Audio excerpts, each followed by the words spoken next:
How you been? I mean, it's been a while. How you been? It has been a while, dog. So like, all right, what happens when you guys enter into like enrollment and whatnot? We Hmm. usually just try to leave y'all alone because I understand that they only want y'all talking when they want y'all talking, and I'm not Yeah, trying to get anybody in any kind of trouble. You know what I mean? So for sure. I always feel some kind of way about it because I get to know a lot of the dudes before they get there, like you, and then it's like sometimes they're like, "Yo, RJ, I never heard from you." I'm like, "Yeah, I'm try not to get you in trouble." Like Yeah, it's not I like get it. that. Yeah, Nah, I got. but no, I'm good, dude. Like life has been life. What about you? How you been? I've been good. I can't complain at all. Every train's going well. Everything's going well. Everything's looking up. So I mean, I'm honestly humbled and blessed to be in this position. Honestly, Nah, that's what's up, man. How's your weight? it's good. I mean, it's funny because like what was it exactly? Almost a year from last year, we were Mm-hmm. about doing the same thing, Mm-hmm. talking about a year ago. Mm-hmm. Funny, but no, it's good, man. I mean, during season, I was around like 340, 335, and now I'm around 315. So I lost a lot of weight during this little training, uh, for the NFL prep. So I mean, we just been working, just nonstop and getting ready for this pro day. Got to make some noise. Well, I'm glad you went there, right? Because like that, with it being on Wednesday, I'm doing my pro day prep as well, and I'm thinking about the dudes that really need this day, right? That didn't get the NFL scouting combine invite, might not have had all the publicity leading into Yeah. things like the East West Shrine Game or the Senior Bowl. So, what do you hope people see from you on your pro day? Really, I hope they see the versatility. That's one thing I like to put forward is because you get these guys, these top recruits, and they're so one dimensional. They play their one position. They might play left guard, but that's all they play is left guard. They don't play left tackle. They don't play right guard. They don't play. You know what I'm saying? And I'll bring them to the table. I can literally play every position. And as you know, like I came here, I was looking forward to playing guard. Like I was coming here to play guard, but coach wanted to put me at tackle, and I played right tackle, right guard, center, and left guard, but I never did play left tackle. So I mean, coming here and being able to do that in a program like this, what I'm saying, on the big stage. It was, like I said, humbling, and it was a good experience. It took me out of my comfort zone, and I was able to do what I did and help the team, the Big 12 championship and things like that. And that's huge for me because I never got a chance at UVA, to really experience the championship. So like all of this is such I'm experiencing a lot of new things. But yeah, during pro day, I hope people see that literally however you want me or wherever you want me, I'm down to be. I was 335. I lost 20 pounds, no problem. I'm a lot quicker now. I slimmed down. I'm a lot stronger. Um, I mean, everything just feeling good, and I'm just ready. I'm ready for, an NFL team to really pick me up and help me mold. And if they want me at tackle, mold me into a better tackle.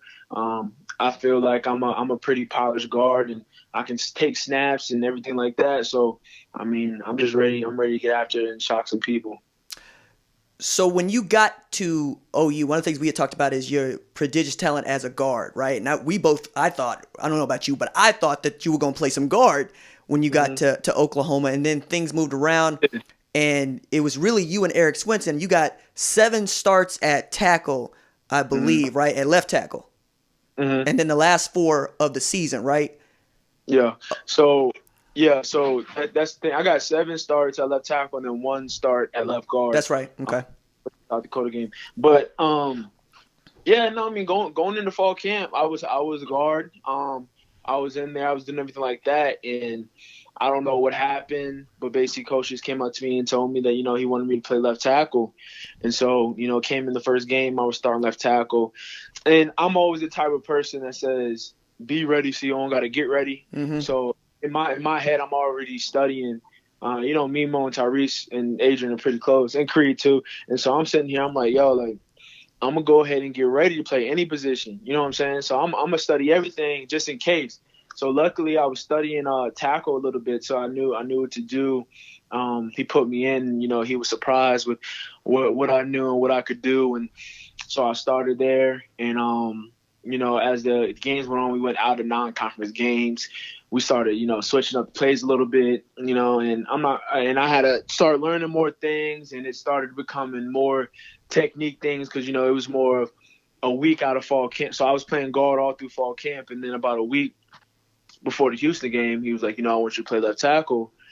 And then it was more like a whatever comes natural. How you want to play tackle, whatever comes natural, that's how you'll play. And here and there, I would get I would get coached up with technique and things like that. But I feel like I never reached my full potential, just because it was such a spur moment thing.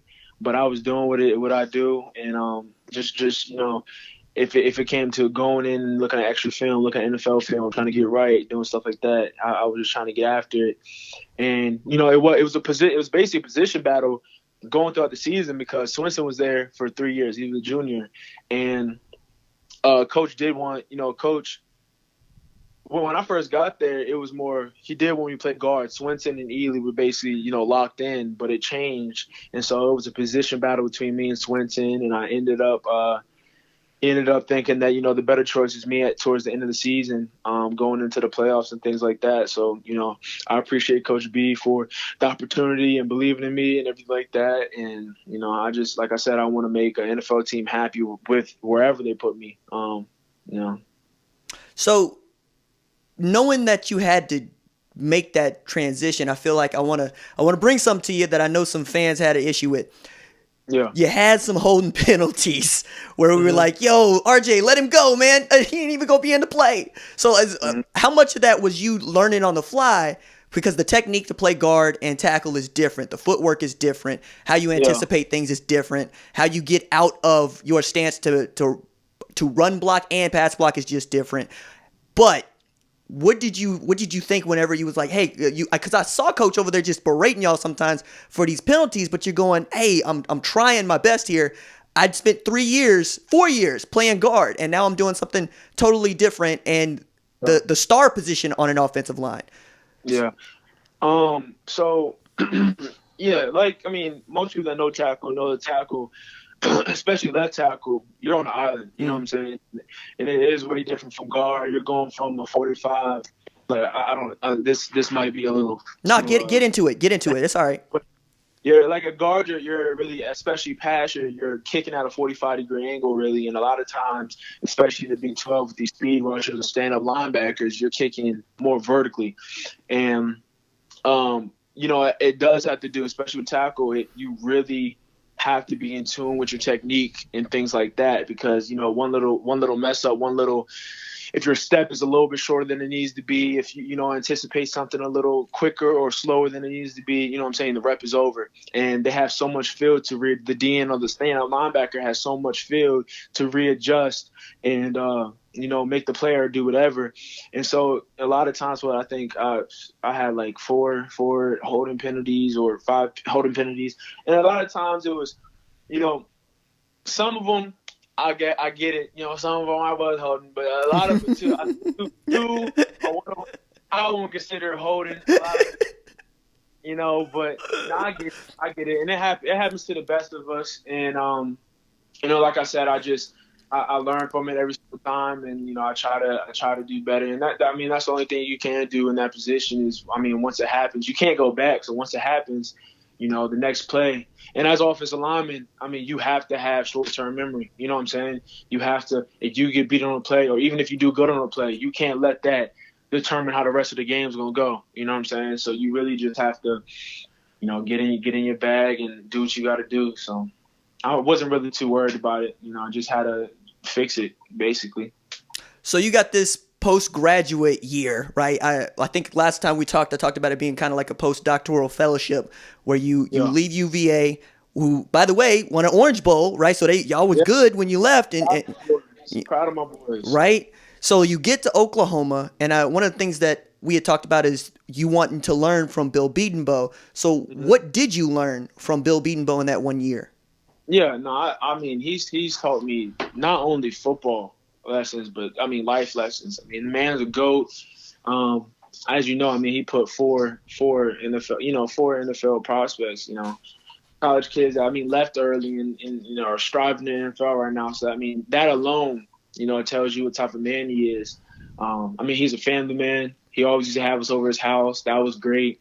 And he taught me little things like technique. There's a lot of things, you can't really teach on the fly, and it's going to take time for you to get it.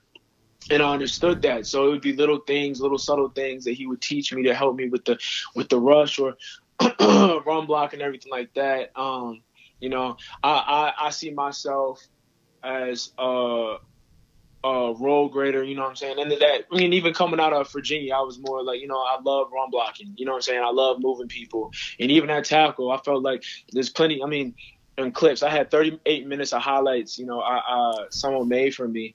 And I've been putting clips up here and there, and you know what I'm saying? It's the running backs run off my butt each time, outside zones, inside zones, power. And I love that feeling of knowing that I'm the reason someone got, we work as a collective offensive line, but you're the reason that somebody, is shining and getting it. Because, offensive linemen don't get that notoriety and everything like that. So, it's love. But he taught me a lot of different things. If it's from hand placement to foot placement, so many little things that just go a big way when it comes to O-line play. And I appreciate him so much because, he was patient, and how hard it can be for someone who's a grad transfer that really only has 1 month or 1.5 months to really learn the playbook and get into it and learn how they do everything, because ACC and Big 12 are two different ball games, you know what I'm saying? So I appreciate him, being patient and really getting on my butt when he needed to and help me out with everything he does. And, I think we'll keep that relationship even when I leave.